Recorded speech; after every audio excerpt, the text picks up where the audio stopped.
Ladies and gentlemen, boys and girls, and friends beyond the binary, it's time for the podcaster.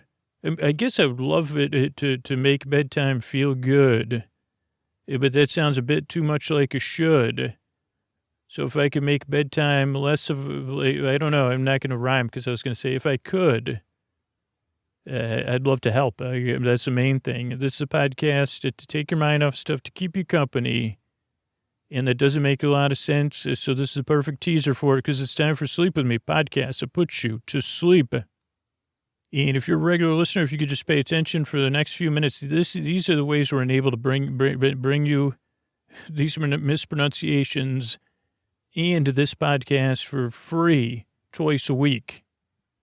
Hey, everybody. I don't know if you're a patron or not, but you might have heard that we're doing this time capsule thing in September for people who become patrons. Starting on September 15th, you'll hear about it. But I was thinking about the whole idea of supporting a free podcast, right? And I don't know if that's a good enough reason to support a free podcast. Just getting your name in a time capsule is pretty cool. Or to be someone like me, it sounds cool. Or even getting ad-free episodes, which $5 and up patrons get about a week early. Yeah, that's nice, too. Or like $10 patrons get all intro episodes twice a month. Those are like perks, but I don't know if they're really a good reason to again, support a podcast you could already get for free. Like we talk about the people who are patrons, the rebels with a cause. And I think that's the only reason to become a patron is because you really want to. And you could think about some of the reasons the patrons I hear from, they do it because they listen to podcasts on a nightly basis and they want to support the work that goes into it. They like being a part of this community that supports the podcast for millions of people, being a part of something bigger. They just love the show. So this is as wild as paying for a free podcast as me saying, you'll get perks if you sign up as a patron. And if you sign up in the next few weeks, you'll get to be a part of this time capsule thing. But really, only become a patron if you want to. Like you're sitting up in bed right now and you're saying, I'm going to go to sleepwithmepodcast.com/patron because I want to be a patron. I want to support the show. I do believe in value for value, and I want to be, I do think it's cool. And then let me know the reason you signed up. You'll see a post, why did I decide to become a patron? So I don't know, that's just a message about becoming a patron. It's like, well, if you can afford to, or you have something you could give up and you want to, go to sleepwithmepodcast.com/patron. Thank you so much. All right, everybody, it's time for the Sleepy Supporter Zone, the one part of the podcast I need you to hear, because there's the people bringing this podcast for free. And I wanted to thank Yair, who supported Wix. And here's the thing. If you're looking for an actor in New York City, go over to www.yairkoas.com and check out the amazing actor and the beautiful web design. A really amazing, impressive website Yair made. So check that out. And if you want to build your own beautiful website, get started, wix.com/sleep20 to get 20% off a Wix premium plan. Support Wix. And then let me know about it so I can thank you. I can check your website out. So thanks to Yair and thanks to everybody else. And that is the end of the Sleepy Supporter Zone. Oh, Mystery Bard, a lot of people help out on this show. Who are they? Chris Posty Poster Son sounds like an earful. Wrote the theme song. Edits episodes too. Carl W. the Legend also edits episodes. Kenny, Scotty, and Jennifer. Runner. Eric and the team at Astound are on the website. I am the Mystery Bard. I do the lullabies, yeah. I do commissions at JonathanMann.net. I'll write a song for you. Any reason at all. You can tell me the story and I'll make it personal. You see the kindness shine straight on through when the listeners form their own Facebook group. Keith, Stacy, Sarah, Julie, and Jennifer. These are your numbers.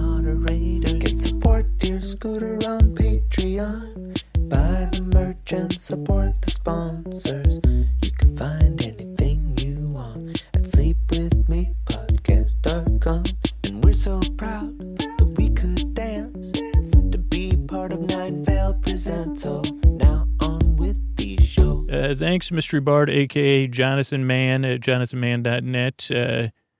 I'm at Dear Scooter on Twitter and Instagram. That's a good place to find me. And just remember, a huge way to help the show for free, if you're not in a position to support it, is just let somebody else know about the podcast. Show them how to subscribe in their phone or on their smart speaker. Tell them about other podcasts they might like. Get them signed up and just show them how easy it is and all of the benefits of podcasting. And then you help them. Maybe the podcast works for them and they get good sleep. Maybe they discover another podcast. And you can feel good about it, and you're helping keep this show growing and impacting more people. So it's positive all the ways around. And you know what? I really appreciate it because so many of you have done that for the show. Thank you. Really, thank you. And what do you say we get on with the show? Hey, are you up all night tossing, turning, mind racing, trouble getting to sleep, trouble staying asleep? Well, welcome. This is Sleep With Me, the podcast that puts you to sleep. We do with a bedtime story. All you need to do is get in bed and turn out the lights and press play. I'm going to do the rest. What I'm going to attempt to do is create a safe place where you could set aside whatever's keeping you awake, whether it's thoughts, feelings, so things on your mind, physical feelings, anything you're feeling emotionally or experiencing, physical sensations, I think I said that, changes, or changes in, or things you got to do, travel, time, temperature. Maybe you work a second or third shift, you work on a morning program, you got to get up really early. Whatever it is, I'd like to take your mind off of that. I'd like to keep you company. What I'm going to do and help you fall asleep, I guess, ideally, is what I propose is that I have a nice safe place here set aside, plenty of room for you. And you could kind of see what the space feels like. You could just get comfortable where you are. How's that sound? That's a part of this safe place right there.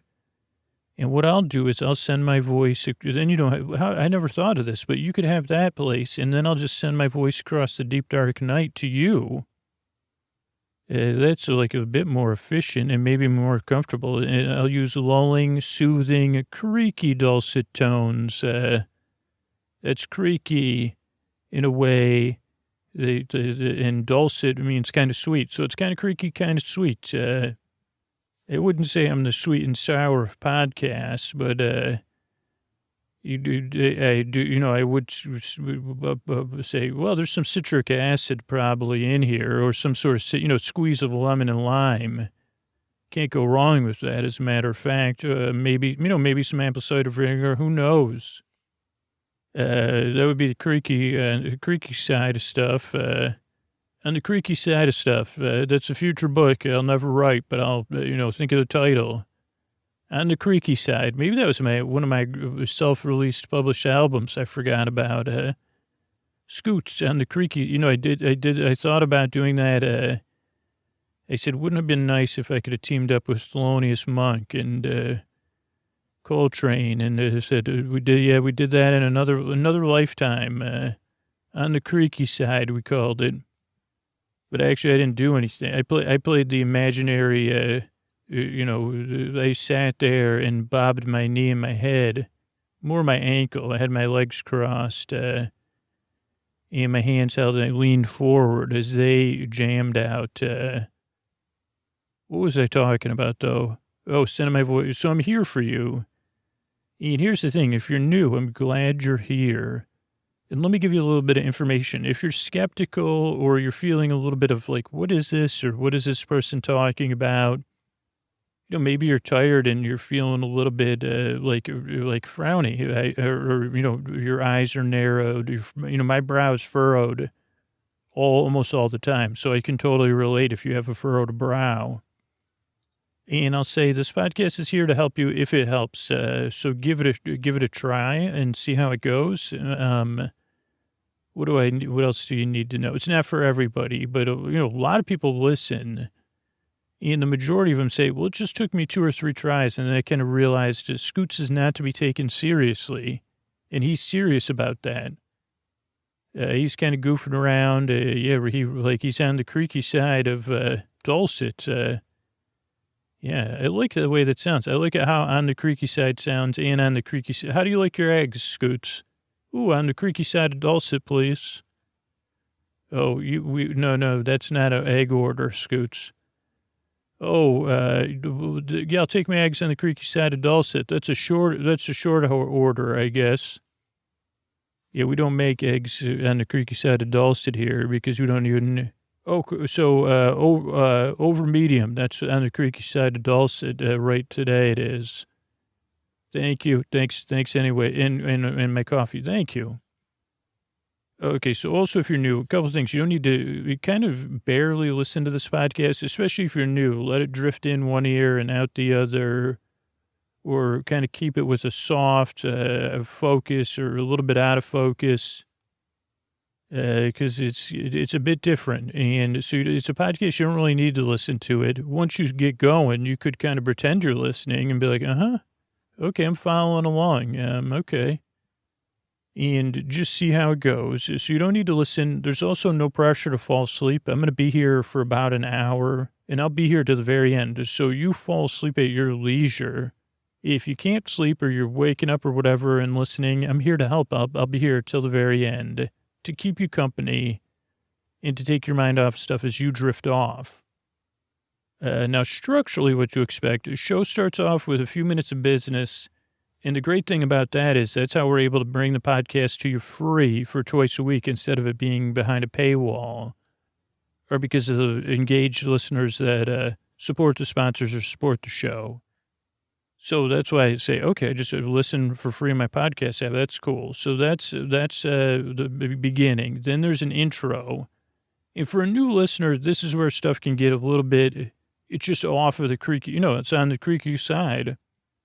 So I have an intro. A lot of intros are short and to the point, but what would be the point of that in a sleep podcast, right? I'm laughing because it's true. So our intros are about 14 minutes of me just kind of explaining what the podcast is and getting you ready for bed, proverbial, that word, I can't say it, but metaphorically, I guess. So you say, what do you mean? You explain the podcast for 14? Well, it's kind of more like friendly banter. Like you call a friend and then you kind of put them on speaker and then you are doing something else. Maybe you're doing your nails. Maybe you're like saying, okay, let me reorganize these pillows over here before I get in bed. And they're telling you about your day or their day. And you're like, That's kind of what the intro is for a regular listener. And for the new listener, it's kind of like, I want you to know this podcast is a bit goofy and different, but to kind of give you a sensibility of the show. And I guess it can be like, especially if you're new, you say, wait a second. So you're going to just kind of, when's the bedtime story start? Now, the bedtime story starts about 18 or 20 minutes into the show. And you might say, well, I still don't get it. Or what is the whole purpose of the intro? Well, I've learned over the years, that the podcast can be part of your bedtime routine if you so choose. There are people that situationally use it or people that just skip right to the story. But for a lot of people, I'm here to ease you into bedtime. So whether you start the podcast as you're getting ready for bed, a little bit before bed while you're doing some sort of crafting or some other chill activity, doodling, maybe just, I don't know, whatever you do to kind of unwind, the podcast could be a part of that. Or you could be in bed already, and I'm helping you wind down and ease you into bedtime. And that also kind of like translates to like the listeners that do daytime usage or evening usage, like taking a bath or crafting, coders, a lot of coders listen. Yeah, during the day. Or people usually say, well, this day's stressed out. Let me listen to Scoots ramble. But so the intro is just a way, it's I don't know what, it's just like an easy thing that you kind of, I just putter around for a little while. Then after the intro and before the story is some more business. That's just kind of how podcasting, advertising structured. And again, that allows us to bring you the podcast for free twice a week. So it's pretty cool exchange. And then there's a story. Tonight will be our episodically modular series, The Adventures of Dr. Triangle and Isosceles, which is a series, but you can listen to it in any order. And every single episode will be like the first episode, believe me. I'll give you all the information you need if it's the first time you're listening. So, and that's how I do it with all our series. And then there's some thank yous at the end of the show. So it's a structure show. It's a podcast you don't really need to pay attention to or listen to, but you can. And if you're using a podcast app, that's why the cool thing about podcasts is you can make an all-night playlist, or you could set a sleep timer to end after 50 minutes or 45 minutes or 60 minutes. If you use a smart speaker, you can let it play all night, or you could say, you could set a sleep timer for 90 minutes or 2 hours, 6 hours. And because podcast is free, you could kind of see how it goes. Like most of our regular listeners, they say, okay, I give it a few tries, and then it started really working for me. And now Scoots is my boar bud. My boar bae, my boar bestie, my boar bra, my boar sib. And that is a true honor for me because I say this a lot and I mean it. You do deserve a good night's sleep. And I know how it feels there in the deep, dark night. And I make this show because I want to help and I want you to get the rest you need and you deserve. And ideally tomorrow goes a little bit smoother for you. And maybe, for some listeners, they use the podcast situationally or they grow out of it. And then for some people, it just is part of your routine. So I want you to be able to find out what works for you so you can get that rest and wind down. And then, tomorrow, you're a little bit more present. And maybe it becomes a building thing where you could be out there flourishing. And, I think... what the world needs now is you and your input and just your presence. And so if you're rested, you're going to be in a better position to do that. And it'll just be nicer for you, I think. So that's why I make the show and what's important to me about it. And what's important, you say, well, yeah, I've been there. So I know how it feels. And I'd like to make it less of a rigmarole and less of a chore bedtime or whatever you say. Like that's something you could, the reason the show's a little bit goofy and different too is so you have something to kind of look forward to. Like right now I'm reading a book and I'm really enjoying it. And for me, that's part of my bedtime routine. And I say, well, even a couple hours before in the past, I'd be like, oh boy, got to go to bed in a few hours. Not looking forward to that. So let me delay it or whatever.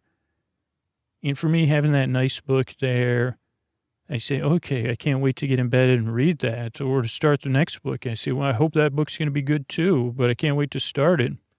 Because right now I'm like, I don't know when I'm going to be finished with this book, but I'm like, because I'm reading it in a Kindle, it's like, I'm like, is there only 10 pages left or is there 50 pages left? Because I have it like set on dyslexia settings. So it's like the equivalent of like a quarter of a page of even a mass market paperback. But anyway, a little TMI, but just like that's what my bedtime routine is. And if the podcast can be part of that for you, it would be my honor in all seriousness. I would love to help. And I really appreciate you coming by and checking this show out. And I work really hard at the show because I yearn and I strive to help you fall asleep. So one more time, thank you for coming by.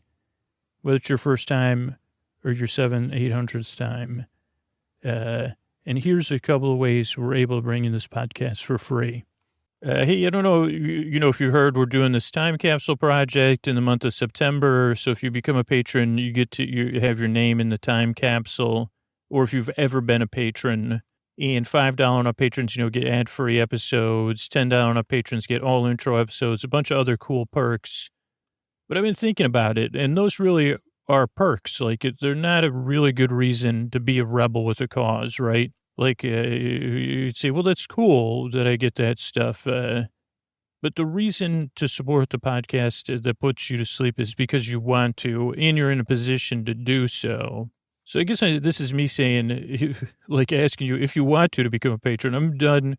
I'll point out the cool perks and stuff we have, but it's like, you should only become a patron if you really feel like motivated and you want to do it. And I'm interested to see if people respond to this or not. But, in the past, they talk about, oh, we got these cool perks, we got these cool things, or these are the reasons you should think about doing it. But if you want to or not, or if you say, well, I do, like, you know what I mean? So if you hear me and you say, wait a second, I do want to become a patron, I've just been sleeping through all these things, or, Scoots Cincinnati, write it down on your bedside or go to sleepwithmepodcast.com/patron right now and sign up because you choose to, because you want to. And if you could share with me the reason why you decided when you get a chance, that'd be cool too, because then I can share those and say, well, this person did it because of this, and this person chose to do so because of that. So don't let me tell you why to become a patron. Make the choice on your own, and you're free not to. That's the cool thing about having rebels with a cause and sponsors. The podcast is going to be there either way for you. So thanks for listening. That's sleepwithmepodcast.com/PATRON. Thanks. All right, everybody. Welcome to another episode of our serial, is it serial? Oh, no, episodically modular series with that you could listen to in any order and still get the seriality of it if you need to. But I'm not kidding. You could listen to this in any order because maybe I'll even take out episode numbers. I don't think so because some people are completists. So I try to strike a balance. So whether you're a completist or a one-timer or a first-timer, welcome to the adventures of Dr. Triangle and Isosceles. It's a tale, and I'll give you all the details you need to know. It's two traveling performers, Dr. Triangle and Isosceles, who live in a world not like ours. Once may have been like ours, but then if you've seen any blockbuster movies, you know that or if you've read any mythology, you know the idea of gods and demigods, or superheroes and VILLs, IANSs, or Nemesi. So sometimes that's kind of like, that's in the movies, right? In this world, it was just like ours, and then a Nemesi came who was anti-math, and this, or goddess, or demigod, or whatever, and is slowly, taking math away from our world. Still not totally removed it from our world, or the world, but really taking a lot of math kind of sets us back to, like, the Middle Ages, or the Dark Ages or something. And even then it's like, okay, well, we still need some math principles to operate. But this goddess is pursuing eliminating all math principles, memories, ability to use them from existence.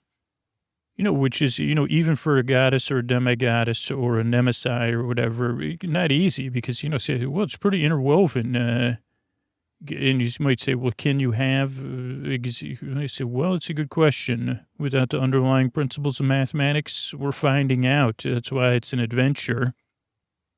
So that's one side. It's a world where where math is a forgotten thing and not always accessible to everybody. Or some people say math, that's actually what Dr. Triangle and Isosceles' career was up until this point. They were parroting the world that once was, where people used math on a daily basis and had, such a healthy and respect and love of math and the foundational principles of math. But now we live in a post-math world. I mean, again, when I say post-math, I don't mean 100% yet. Just like there's one side of the scales, there's the other side, and that's the goddess Shashat, I believe, or someone like with her power, a goddess or a demigoddess, or a heroine, with a superpowered heroine, of course. You'd say anything like Captain Marvel? I'd say possibly, but with more math-related powers. Actually, but no, because she prefers to have human proxies operating for her. And she and her followers tasked Dr. Triangle and Isosceles with traveling what once was, as far as I could tell, the Midwest of the United States thus far, or the middle part of the United States, just to give you a little geography in a generalized way thus far, or whatever you consider where you are. You say, well, it's kind of like these regions. You got some mountains over here, some valleys there, some flatlands. Okay, where was I? So Dr. Triangle and Isosceles, two heroes, two people discovering what heroism is, are now traveling the earth in search of areas in need of math, and they have the ability, supernatural ability, and the math-based ability, kind of two things hand in hand, to restore the math, not the MASH principles, but the math principles taken away from that area. And you'd say, wow, this really sounds like something I could fall asleep to. I say, yeah, it's like you say, you take math and then sandwich that with the bread of convolution, slather on some barely understanding math to begin with, put in some exposition, some backstory, monologues, performances, because they're performers. We got all of that in here.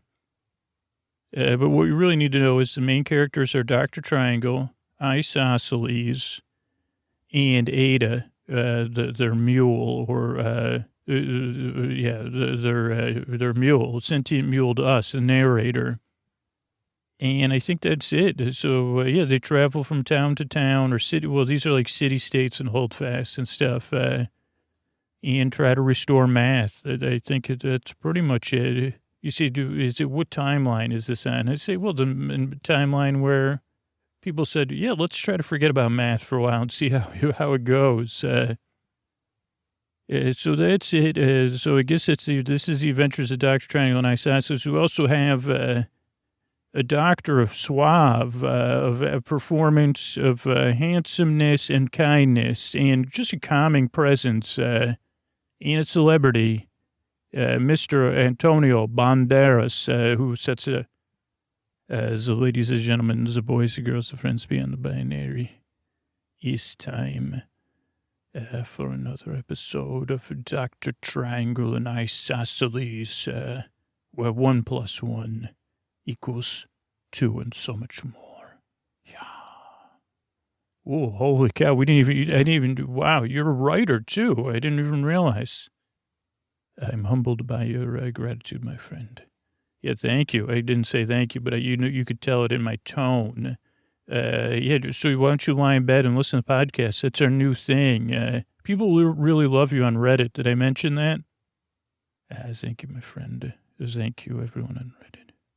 Yeah, and so just lie down, kick back, of course, take your shoes off, and on top of the comforter, and we'll play a little... we got that new game, thanks to our friend Julie over at Radiotopia. So we'll be playing Color Q, which is that how you say it? It's Color Q, K-U, my friend. Oh, yeah, so it's like Sudoku, but with colors, which is easier for me as a dyslexic to play. And it's a community game, my friend, collaborative. It brings so much more than competing with you. I get to work with you. Yeah, twice in one day. You get to work with me. You have a new tagline for the podcast, the episodes. And you get to sleep to the podcast. Then we get to play Color Coup. Then you can have one glass of water.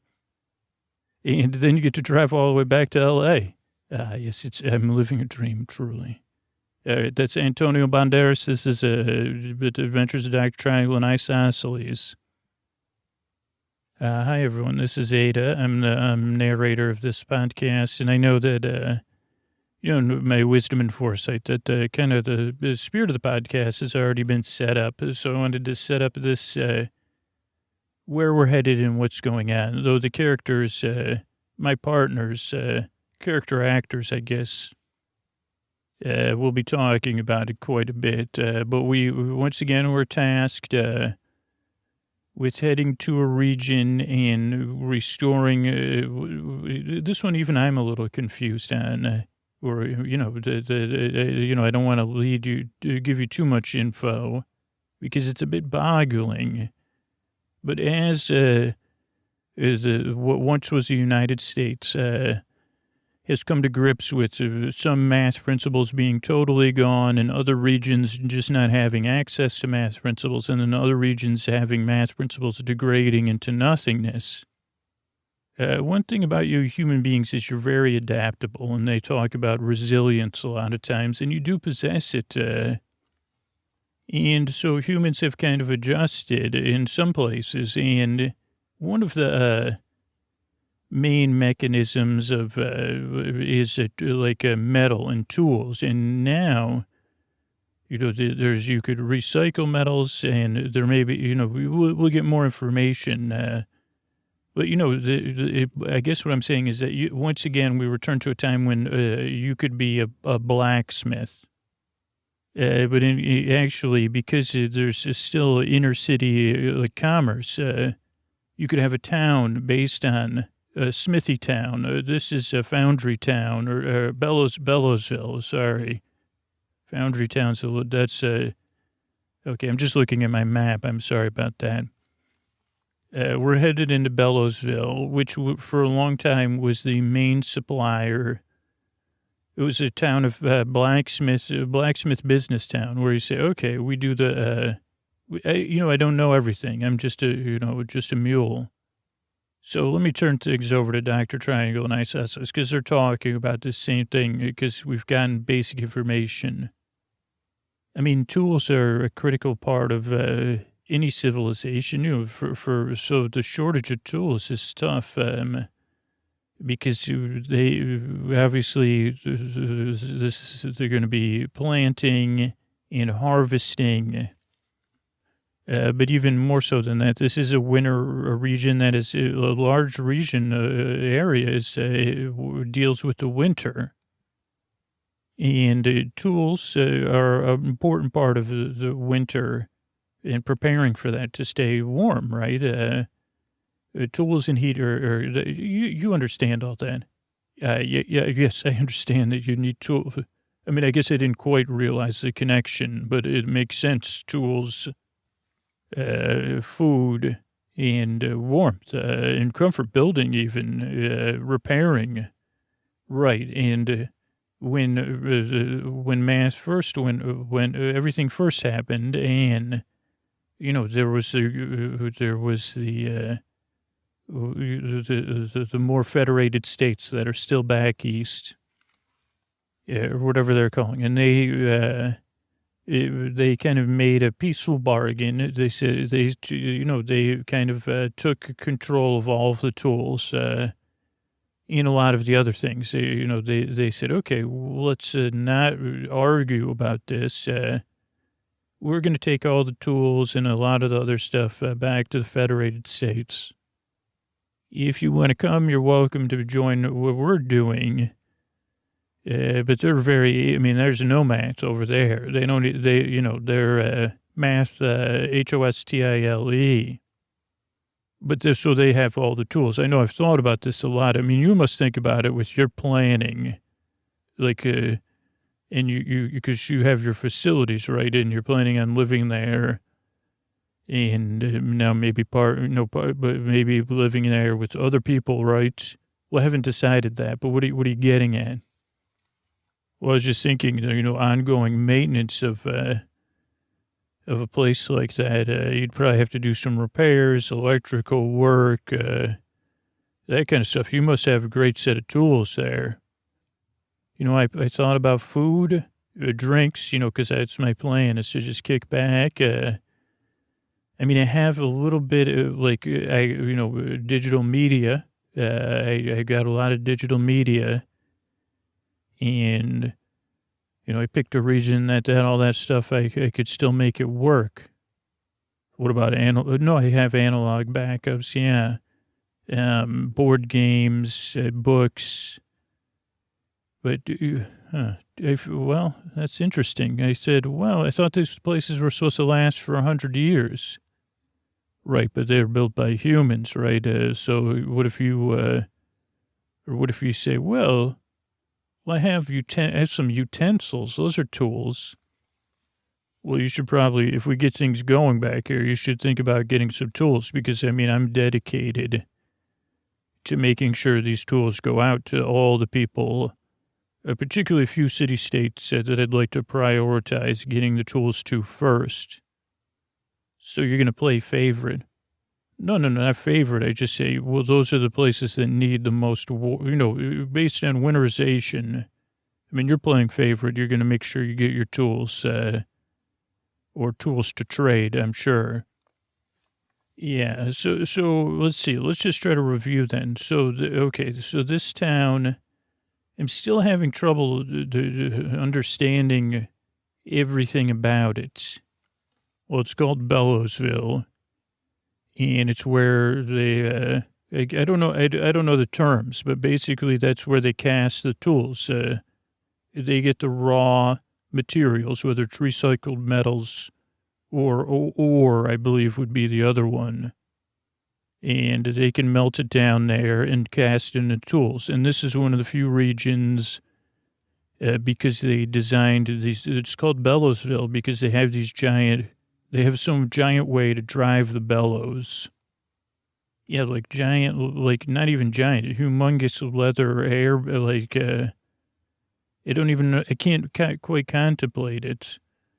Well, yeah, I picked up this children's book about it. It was, it has like, but it's also tough for me to understand. But yeah, so they originally were making all the metals or casting all the metals, but primarily, things for cutting, things for digging, and things for mining, because those were the top priorities. And then things for building.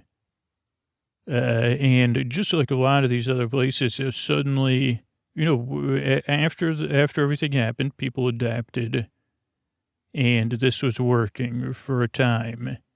And then it started to trickle off, where now there's just a huge tool shortage, I guess. Yeah, because we also have to deal with the federated states coming in and taking the tools, so they kind of have to be making tools, right. It's just not a thing. So what's the children's book you have? Tell me about that. Okay, well, we're a little bit older, so you might remember this, or maybe you don't. It might have been when we were, once upon a time. So this book is, it's interesting because it's fictional, I believe, but it's based on the legends of this town. And the founder, the Great Bellow, that's who they call the Great Bellow. Okay, you're losing me already. Okay, so the Great Bellow was inventor. Okay, so remember there was a game, and they had two forms of it. I actually had it on a keychain for a while, but there was also a handheld version. It was called, I think the game was called Bop-it. And believe me, I did use it. I used to play it with a partner of mine for clothing. I'd say, okay, well, I'm sorry, what? Well, if you lost, if you couldn't, it was a bit like, remember those memory type games like Simon?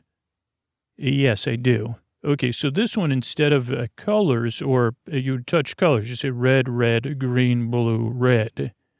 This one had a thing you bopped, a button you pressed, which also made a sound, a thing you twisted, a thing you twanged, and sometimes other things like a pluck or a pull.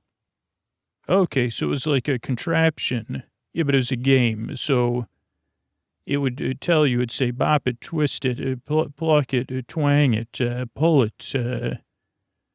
And you would have to do that, and would get faster and faster.